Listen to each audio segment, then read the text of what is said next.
په حضور شو منور اشنا روزا روزا پاک الله کا بخت ور اشنا روزا روزا دا پټول جهان کې ور اشنا روزا روزا اشنا روزا. محترم اوریدونکو، ستاسو پام راړو د الحاج مولوي محمد یاسین فهیم صاحب د سید عالم صلی الله علیه وسلم د سپیڅلو مسکاو خپرونو ته. دا پټول جهان کې ور اشنا روزا روزا اشنا روزا روزا اشنا روزا روزا اشنا روزا روزا. بسم الله الرحمن الرحيم. الحمد لله رب العالمين حمد الشاكرين، الصلاة والسلام على سيد الأنبياء والمرسلين سيدنا ونبينا وشفيعنا ومولانا محمد وعلى آله وأصحابه الطيبين الطاهرين. قدرمن اوریدونکو د ژوند د لارې د خپرونې مینوالو، السلام علیکم ورحمة الله وبرکاته. ستاسو روغتیا او خوشحالي د پاک رب نه غواړم، په دې هیله چې د صحت او عافیت جامې پر تن ولرئ او خوشحالي مو په برخه وي. دا دی زه محمد یاسین فهیم د ژوند د لارې د خپرونې په وړاندې کولو کې ستاسو په خدمت کې یم. زموږ د نن ورځې د خپرونې موضوع بیا هم د خوږ پیغمبر خوږې مسکاوې. امهات المؤمنین رضی الله تعالی عنه چې کله د امیر المؤمنین عمر فاروق رضی الله تعالی عنه نه ویریږي، نو رسول اکرم صلی الله علیه وسلم په دې باندې مسکی کیږي او خاندي. 14 د بخاري حدیث ده. راوی د حدیث حضرت سعید رضی الله تعالی عنه دی. هغه فرمایي چې امیر المؤمنین عمر فاروق رضی الله تعالی عنه په یوه ناسته کې د رسول الله صلی الله علیه وسلم نه د ورتللو اجازه وغوښتله. په دې وخت کې د رسول الله صلی الله علیه وسلم سره څو قریشي میرمنې ناستې وې چې د محمد رسول الله بیبیانې وې. هغوی د نفقې او ورځني لګښتونو د زیاتوالي غوښتنه کوله چې آوازونه یې د رسول الله صلی الله علیه وسلم له آواز څخه اوچت ول. کله چې امیر المؤمنین عمر فاروق رضی الله تعالی عنه ته د ورننوتلو اجازه ورکړه شوه، نو هغه میرمنې سم د لاسه په پرده کې پټې شوې. رسول الله صلی الله علیه وسلم چې دا کار ولیده، نو زړه راښکونکې مسکا یې وکړه چې مبارک غاښونه یې وځلیدل. حضرت عمر رضی الله تعالی عنه وړاندیز وکړي، د الله رسوله، الله رب العزت دې همداسې تا تازه او خوشحاله او مسکېدلی لري. زما مور او پلار دې له تا زار شي. محمد رسول الله صلی الله علیه وسلم په مسکا ورته وفرمیل، ای عمره، زه د دې میرمنو په اړه حیرانتیا څرګندوم. دوی ټولو چې ستا غږ واورید، نو په بیړه ټولې پټې شولې. عمر رضی الله تعالی عنه ورته وفرمیل، ای د الله رسوله، دې میرمنو ته په کار دی چې زما پر ځای له تاسې څخه زیاتې وویریږي. بیا یې د میرمنو لور ته مخ که او وی فرمایل چې ای د خپلو ځانونو دښمنانو، تاسې له ما څخه ویریږئ او د اشرف المخلوقات محمد رسول الله صلی الله علیه وسلم نه نه ویریږئ. میرمنو ځواب ورکه، تاسې له محمد رسول الله صلی الله علیه وسلم څخه زیات سخت دریځه یاست. له هغې وروسته رسول الله صلی الله علیه وسلم وفرمیل، ای عمره، قسم پر هغه ذات چې د هغه په لاس او په قدرت کې زما روح او ځان دی، چې شیطان په هغه لار نه ځي په کومه لار چې تاسې قدمونه ږدئ، له تاسې څخه شیطان هم ویریږي. نو کله چې د رسول اکرم صلی الله علیه وسلم میرمنې د امیر المؤمنین عمر فاروق رضی الله تعالی عنه آواز اوري او هغوی ویریږي او په پرده کې کیږي، نو رسول الله صلی الله علیه وسلم ته خندا ورځي او مبارک مسکی کیږي. 19 رسول اکرم صلی الله علیه وسلم د حضرت عمر فاروق رضی الله تعالی عنه په خبره باندې مسکی کیږي او خاندي. امام احمد رحمه الله دا حدیث په خپل مسند کې رانقل کړی. عبدالله بن ثابت رضی الله تعالی عنه فرمایی چې عمر رضی الله تعالی عنه د رسول الله صلی الله علیه وسلم په خدمت کې حاضر شو او وړاندیز یې وکړه چې ای د الله رسوله، زه د بني قریظه په یو کلي تیرېدم، هلته زما یو ملګری و، هغه ما ته یوه ټولګه راکړې ده، که اجازه مو وي چې تاسې ته یې واوروم. رسول الله صلی الله علیه وسلم چې د عمر رضی الله تعالی عنه دا خبره واورېده، نو مبارک مخ یې له غصې څخه سور واوښت او ډېر خواشینی شو. عبدالله بن ثابت رضی الله تعالی عنه فرمایي ما چې کله د رسول الله صلی الله علیه وسلم په مبارک مخ کې د غصې آثار ولیدل نو عمر رضی الله تعالی عنه ته مې وفرمیل ای عمره آیا تاسې د رسول الله صلی الله علیه وسلم لور ته نه ګورئ؟ بیا چې کله عمر رضی الله تعالی عنه د رسول الله صلی الله علیه وسلم مبارک مخ ته ولیدل چې د رسول الله صلی الله علیه وسلم مبارک مخ تغییر کړی دی نو وړاندیز یې وکړي ای د الله رسوله موږ له الله تعالی څخه خوښ او راضي یو چې زموږ د ټولو رب دی په اسلام باندې راضي او خوښ یو چې زموږ دین دی په محمد رسول الله باندې راضي یو چې زموږ غوره رسول دی. رسول الله صلی الله علیه وسلم چې د عمر رضی الله تعالی عنه دا خبره واورېده نو په مبارک مخ کې د مسکا نښې راڅرګندې شوې خوشحاله شو او غصه یې بیرته ښکته کړه او داسې وفرمیل په هغه ذات قسم چې د هغه په قبضه کې زما روح او ځان دی که نن ورځ موسی علیه الصلاة وسلام هم ژوندی وی نو هغه به هم زما پیروي کوله او زما له پیروي پرته به یې کومه چاره نه درلودلی. رسول اکرم صلی الله علیه وسلم ته چې کله عمر رضی الله تعالی عنه دا خبره کوي نو رسول الله غوسه کیږي خو چې کله بیا اظهار د متابعت او د خپله اظهار د تابعداري کوي نو رسول الله پرې خوشحالی کیږي مبارک خاندي او د هغه په مبارکو شونډو باندې مسکا خپریږي چې د هغه وجې نه حضرت عمر رضی الله تعالی عنه ته هم ډاډ او هم سکون حاصلیږي. اتلسم د رسول اکرم صلی الله علیه وسلم مسکا د امیر المؤمنین عمر فاروق رضی الله تعالی عنه په بله خبره باندې. دا حدیث هم امام بخاری، امام مسلم او امام احمد رحمه الله په خپلو کتابونو کې روایت کړی دی. رسول الله صلی الله علیه وسلم په یو موقع باندې له خپلو میرمنو څخه د ځینې ناخوښه خبرو په اساس ایلا وکړه. قسم یې وخوړ چې زه به تاسو ته نه درځم. نو رسول الله صلی الله علیه وسلم له دوی ټولو څخه ګوښه شه او یو ګوښه بالاخانې ته یې تشریف ویوړ او همالته یې استوګنه غوره کړه. د ټولو نه بیل په صحابه و کرامو کې دا خبره مشهوره شوه چې محمد رسول الله صلی الله علیه وسلم خپلو ټولو بیبیانو ته طلاق ورکړی دی. له دې پیښې څخه امیر المؤمنین عمر فاروق رضی الله تعالی عنه ډیر خواشینه شو. هغه د رسول اکرم صلی الله علیه وسلم خواته تشریف راوړ او د دننه ورتللو اجازه یې وغوښته خو عمر رضی الله تعالی عنه ته د ورتګ اجازه ورنه کړی شوه تر دې چې امیر المؤمنین عمر فاروق رضی الله تعالی عنه بیرته ستون شو. لږ ځنډ وروسته عمر رضی الله تعالی عنه بیا راغی او بیا یې د ننوتلو اجازه وغوښتله خو په دویم ځل بیا هم عمر فاروق رضی الله تعالی عنه ته اجازه ورنه کړی شوه تر دې چې حضرت عمر فاروق رضی الله تعالی عنه دریم ځل راغی او د محمد رسول الله صلی الله علیه وسلم نه اجازه وغوښته. دا ځل عمر فاروق رضی الله تعالی عنه ته د دننه ورتللو اجازه ورکړل شوه. عمر رضی الله تعالی عنه فرمایي کله چې زه دننه داخل شوم نو محمد رسول الله صلی الله علیه وسلم په یوه لوڅه توشکه باندې آرام فرمایلو په هغې باندې پروت و. ما ورڅخه هیله څرګنده کړه ای د الله رسوله آیا تاسې خپلو میرمنو ته طلاق ورکړی لکه څنګه چې دا خبره په صحابه و کرامو کې مشهوره ده؟ عمر فاروق فرمایي چې رسول الله صلی الله علیه وسلم خپل مبارک سر راپورته که او وی فرمایل نه ما خپلو بیبیانو ته طلاق نه دی ورکړی. عمر رضی الله تعالی عنه فرمایي ما ورزیاته کړه الله اکبر ای د الله رسوله موږ قریشو چې په خپلو میرمنو برلاس یو خو کله چې مدینې ته راغلو نو موږ ولیدل چې د انصارو میرمنې په خپلو خاوندانو زورورې دي نو زموږ میرمنو ترې هم دا طریقه او خویونه زده کړل. موږ خو قریش په خپلو میرمنو باندې برلاس یو خو چې کله مدینې منورې ته هجرت وکړه په مدینې منوره کې د انصارو ښځې د هغو په خاوندانو باندې زورورې دي نو زموږ ښځو هم دا خوی د انصارو د ښځو نه یاد کړ. حضرت عمر فرمایي رسول الله ته وایي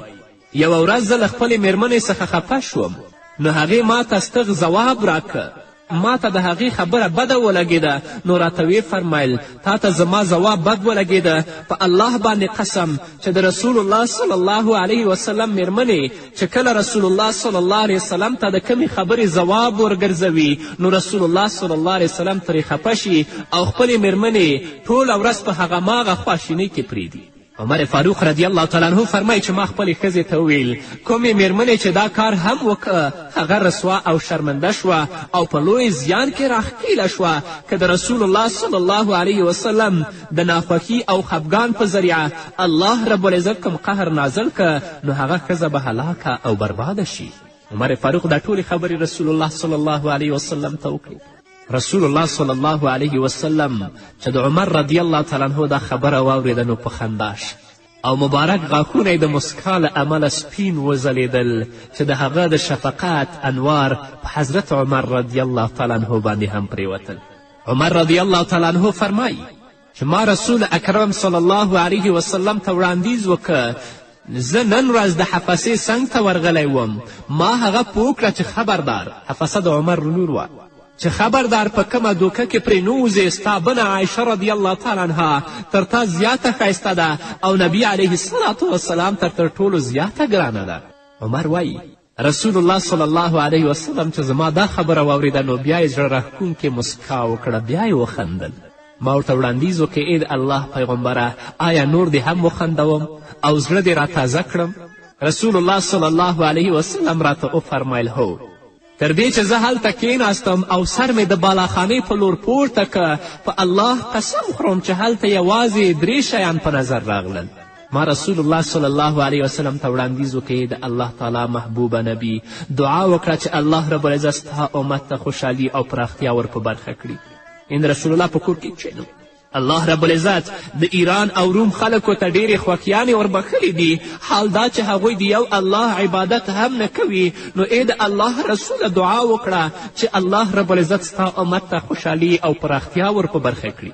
عمر رضی الله تعالی عنه فرمایي رسول الله صلی الله علیه وسلم چې زما دا خبره واورېده نو په بستره باندې نیغ کښېناست او ویې فرمایل ای عمره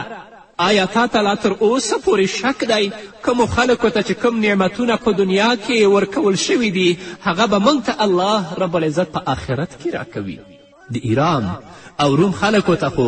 الله رب العزت په ژوند او په دنیا کې دا نعمتونه ورکړي دي، خو د آخرت په ورځ به د الله رب العزت د نعمتونو نه دوی محرومه وي. الله رب العزت به دا نعمتونه په آخرت کې موږ ته راکوي. نو په رسول اکرم صلی الله علیه وسلم باندې ډیر درد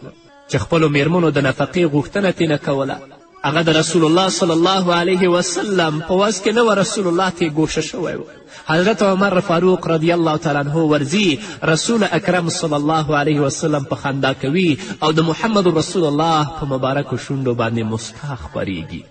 نور به واورو قدرمنو اوریدونکو، خو هغه هم ډېوې د مینه وروسته. عاشقان د هجران په لمبو سوځي، عاشقان د هجران په لمبو سوځي، عاشقان د هجران په لمبو سوځي، عاشقان د هجران په لمبو سوځي. دا د ځان نه خبر شنه روزه روزه، دا د ځان نه خبر شنه روزه روزه، دا په ټول جهان کې غوره شنه روزه روزه، شنه روزه روزه، شنه روزه روزه، شنه روزه روزه. قدرمنو اوریدونکو، بیا هم زموږ سلامونه او نیکې هیلې ومنئ. 19 د حضرت عمر رضی الله تعالی عنه له پند څخه په ډکې خبره د محمد رسول الله صلی الله علیه وسلم مسکا. د بخاري او د مسلم حدیث دی. جابر رضی الله تعالی عنه روایت کوي چې یو ځل ابابکر صدیق رضی الله تعالی عنه تشریف راوړ او د محمد رسول الله صلی الله علیه وسلم دربار ته یې د ننوتلو اجازه وغوښتله، خو حضرت ابابکر صدیق رضی الله تعالی عنه ته اجازه ورنکړه شوه. لږ وروسته امیر المؤمنین حضرت عمر رضی الله تعالی عنه تشریف راوړه، هغوی هم اجازه وغوښته، خو امیر المؤمنین عمر فاروق رضی الله تعالی عنه ته هم اجازه ورنکړه شوه. تر لږ ځنډ وروسته ابابکر صدیق او عمر رضی الله تعالی عنهما ته د ننوتلو اجازه رسول الله ورکړه. کله چې دوی دواړه دننه شول ویلیدل چې رسول الله صلی الله علیه وسلم ناست دی او ګیر چاپیره ترې خپلې سپېڅلې بیبیانې راغونډې شوي دي، خو رسول الله صلی الله علیه وسلم چوپ ناست دی. امیر المؤمنین عمر رضی الله تعالی عنه فرمایي چې زما په خپل زړه کې راتیره شوه چې زه به هرومرو یو داسې خبره کوم چې رسول الله صلی الله علیه وسلم پرې وخاندي. عمر رضی الله تعالی عنه وړاندیز وکړ ای د الله رسوله کاش چې تاسې د عمر میرمنه لیدلې وای چې اوس یې زما سره د نفقې او ډوډۍ په اړه بحث او تکرار کوه ما هغه راونیوله او په مرۍ کې مې ټینګه کړه. عمر رضی الله تعالی عنه فرمایي رسول الله صلی الله علیه وسلم چې دا خبره واورېده نو دومره وخندید چې د خوږې مسکا له امله یې مخکینې غاښونه لکه د واورې په څیر سپین وځلېدل او برېښنا ترې څرګنده شوه. بیا رسول الله صلی الله علیه وسلم فرمایل دوی هم ټولې زما څخه ګیر چاپیره ناستی دي او ډوډۍ او نفقه راڅخه غواړي. عمر فاروق رضی الله تعالی عنه او ابابکر صدیق رضی الله تعالی عنه چې کله دا خبره د رسول الله صلی الله علیه وسلم د خولې څخه واورېده نو ابوبکر رضی الله تعالی عنه د خپلې لور عایشې رضی الله تعالی عنها په لور ور وړاندې شو او عمر رضی الله تعالی عنه د حفصې رضی الله تعالی عنها لور ته ورنږدې شو چې ویې وهي او سزا ورکړي. دوی دواړو یعنی عمر او ابابکر صدیق ور زیاته کړه آیا تاسې له رسول الله صلی الله علیه وسلم څخه د داسې شیانو غوښتنه کوئ چې له هغه سره نشته؟ د مؤمنانو میندو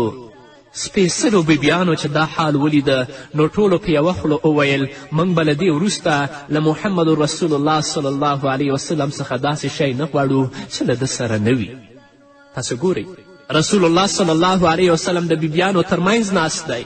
ټولې بیبیانې رسول الله ته خبرې کوي خو رسول الله چوپ دی. امیر المؤمنین عمر فاروق رضی الله تعالی عنه داسې خبره کوي چې د هغه په خبره باندې رسول الله مسکی کیږي او خاندي او مبارک غاښونه یې سپین ځلیږي.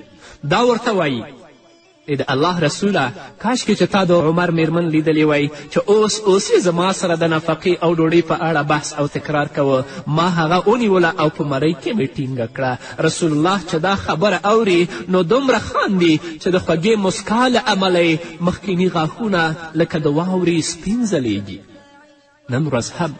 داسې میندې شته چې په خپلو خاوندانو باندې جبر او زیاتی کوي د هغه څیزونو غوښتنه ترې کوي چې هغه د خاوند په وس کې نه وي. دا میندې به هم د الله رب العزت په دربار کې درېږي او الله رب العزت ته به ځواب وایي. شلم محمد رسول الله صلی الله علیه وسلم د حضرت سعد رضی الله تعالی عنه د غشي په ویشتلو باندې مسکی کیږي او خاندي. عامر بن سعد رضی الله تعالی عنه فرمایي چې زما پلار سعد رضی الله تعالی عنه وفرمایل چې ما رسول الله صلی الله علیه وسلم د خندق د غذا پر وخت داسې له خندا څخه ډک ولید چې مخکیني مبارک غاښونه یې ولیدل شول. هغه پیښه داسې وه له یو کافر سره ډال و. سعد رضی الله تعالی عنه ډېر ماهر غشې ویشتونکی و. هغه کافر په خپل ډال سره د خپل د سر او تندي دفاع کوله چې د غشي له ګزاره یې وژغوري.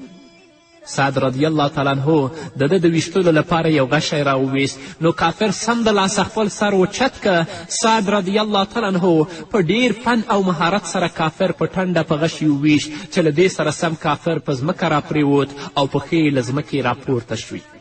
رسول الله صلی الله علیه وسلم چې د کافر دا منظر ولید نو دومره وخندید چې مبارک غاښونه یې د برېښنا په څیر وځلېدل او د سعد په دې مهارت او میړانه یې آفرین ووایه. نو رسول الله صلی الله علیه وسلم چې کله دښمن ویني په ځمکه باندې پریوځي او د خپل بهادرو مجاهدینو او صحابهو میړانه او مهارت ویني رسول الله خاندي او مبارک غاښونه یې لکه د برېښنا په څیر باندې ځلیږي. یویشتم رسول اکرم صلی الله علیه وسلم د حضرت صهیب رضی الله تعالی عنه د ځواب په اورېدلو باندې مسکی کیږي او خاندي. صهیب هم د عمار رضی الله تعالی عنه سره یو ځای مسلمان شوی و. په دې وخت کې رسول الله صلی الله علیه وسلم په دار ارقم کې تشریف درلود. دوی دواړه جلیل القدر صحابه کرام رضی الله عنهما بېلابېل له خپلو کورونو راوتلي ول او په ناڅاپي ډول د دواړو لیدنه په دار ارقم کې سره وشوه. بیا دواړه د رسول الله صلی الله علیه وسلم څنګ ته ورغلل او په نبوي ګاڼه یې ځانونه سینګار کړل. څه موده وروسته چې د مدینې لور ته هجرت پیل شه نو صهیب رضی الله تعالی عنه هم هجرت کولو ته چمتو شه. د مشرکانو یو ټولی د حضرت صهیب رضی الله تعالی عنه شاته راووتل چې له هجرت کولو څخه یې بیرته راوګرځوي. حضرت صهیب رضی الله تعالی عنه له خپلې ملا څخه تیرکش یعنې کڅوړه راوښکله چې غشي پکې خوندي کړي شوي ول او بیا یې مشرکانو ته مخه کړه او ورزیاته یې کړه آیا تاسې ته معلومه نه ده چې زه ډېر غوره غشي ویشتونکی یم تر څو پورې چې زما سره یو غشی هم باقي پاتې شي تاسې به په خپل ځان ته نږدې پرې نږدم کله مې چې غشي ختم شول نو په تورې به در سره مقابله کوم کله مې چې له لاسه توره هم ووتله بیا چې څه کوئ هغه وکړئ البته که تاسو غواړئ چې زما هغه مالونه واخلئ چې په مکې مکرمه کې پراته دي چې په هغې کې زما 2 وینځې هم شته نو تاسو ته اجازه ده چې هغه واخلئ خو زما د هجرت خنډ مه ګرځئ مشرکان په دې خبره راضي کیږي همدارنګه صهیب رضی الله تعالی عنه د هجرت په لار کې د خپل ځان د خوندي پاتې کېدلو لپاره په مکه کې پاتې مال له ساره زار که چې په اړه یې دا آیت نازل شو ومن الناس من یشري نفسه ابتغاء مرضات الله والله رؤوف بالعباد او په خلکو کې ځینې داسې کسان هم شته چې د الله رب العزت د خوښي او رضا لپاره خپل ځان قربانوي او الله رب العزت په خپلو بندګانو ستر رحم لرونکی او زړهسواندی دی بیا چې کله صهیب رضی الله عنه هجرت وکړه او مدینې ته ورسېده نو په دې وخت کې رسول الله صلی الله علیه وسلم د قبا په سیمه کې تشریف درلوده رسول الله صلی الله علیه وسلم چې صهیب رضی الله تعالی عنه لیده نو ویې فرمیل ای صهیبه تاسې په خپله سوداګري کې ډیره ګټه وکړه صهیب رضی الله تعالی عنه زیاتوي چې په دې وخت کې رسول الله صلی الله علیه وسلم کجورې خوړلې خرما یې خوړلې زما سترګې خوږېدلې نو ما هم د کجورو په خوړلو پیل وکړه رسول الله راته وفرمیل ستا سترګې هم خوږیږي او کجورې هم خورې صهیب رضی الله تعالی عنه فرمایي چې ما په خوشطبعي سره ځواب ورکړه ای د الله رسوله زه یې په هغه سترګو خورم چې روغې دي رسول الله چې دا ځواب واورېد نو زړه راښکونکې مسکا یې وکړه چې مبارک غاښونه یې ښکاره شول او غاښونه یې د واورو نه سپین ول چې د هغو نه برېښنا کېدله چې د هغو د رحمت او د شفقت انوار په موږ باندې پرېوتل نور به مو واورو قدرمنو اورېدونکو هغه په نورو خپرونو کې